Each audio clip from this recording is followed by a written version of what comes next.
धैर्यशील पाटील यांना मिळालेली संधी उजवी ठरणार, नामदार रवींद्र चव्हाण। डाव्या उजव्या विचारसरणीची लढाई आहे। देशाच्या उज्ज्वल भविष्यासाठी उजव्या विचाराबरोबर गेले पाहिजे। येणारा काळ कठीण आहे, त्याला सामोरे गेले पाहिजे। धैर्यशील पाटील यांना जी संधी मिळाली आहे ती उजवी ठरणार आहे। धैर्यशील पाटील, तुम्ही विश्वासाला तडा जाऊ देणार नाही। रायगडात भाजपची ताकद वाढवा, असे प्रतिपादन राज्याचे सार्वजनिक बांधकाम मंत्री रवींद्र चव्हाण यांनी पेण येथे केले। पेणमध्ये दक्षिण रायगड व पेण विधानसभा मतदारसंघातर्फे भाजपचे नेते राज्याचे सार्वजनिक बांधकाम मंत्री रवींद्र चव्हाण यांनी धैर्यशील पाटील यांना राज्यसभेवर उमेदवारी मिळण्याकमी महत्त्वपूर्ण भूमिका घेतली आणि ती कामगिरी यशस्वीपणे पार पाडली।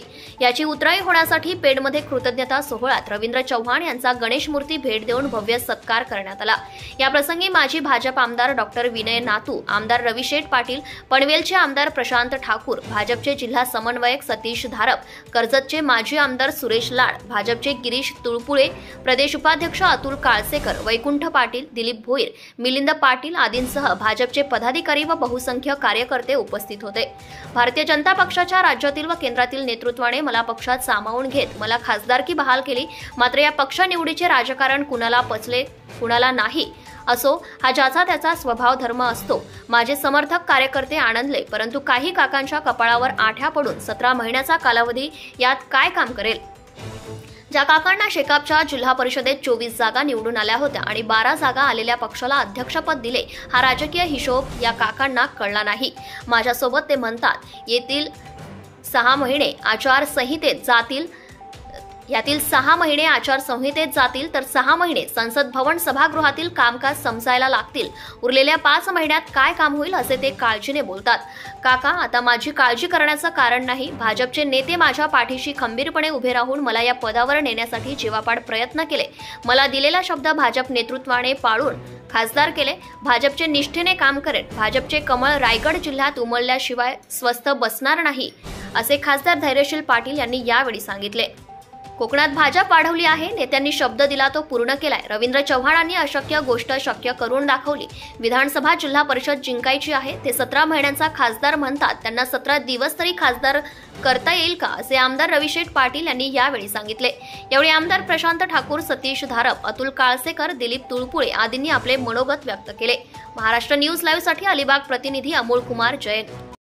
माझी विनंती आहे की येणारा काळ हा फार कठीण काळ, या कठीण काळामध्ये आव्हानं अनेक आहेत आणि या आव्हानाला सामोरं जाणं हे कसं गेलं पाहिजे, कशा पद्धतीने गेलं पाहिजे, तर आमचे नेते, आमचे संस्थापक रामभाऊ मालकींनी कार्यकर्त्याने कसं वागावं, कार्यकर्त्याने त्याचं जीवन कसं व्यतीत करावं, या 3 वाक्यामध्ये सांगितलं। आणि ती 3 वाक्य अशी होती की कार्यकर्त्याच्या पायामध्ये भिंगरी असली पाहिजे, कार्यकर्त्याच्या डोक्यावरती बर्फ असला पाहिजे आणि त्याच्या तोंडामध्ये गायवेवरती साखर असली पाहिजे।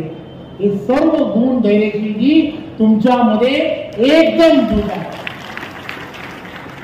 मला खात्री आहे आज जी संधी तुम्हाला मिळाली आहे, या संधीला आपण नक्कीच उजवत ठरवाल। आज जो विश्वास देवेंद्रजी, बावनकुळेजी आणि अमितजींनी तुमच्यावरती ठेवलाय, मला खात्री आहे की या विश्वासाला आपण कुठेही तडा जाऊ देणार नाही। आणि आज आपण जे सामान्य जनतेनं जे सांगितलं किंवा जे संबोधलं आहे त्याच्या प्रत्येक Subscribe now and press the bell icon.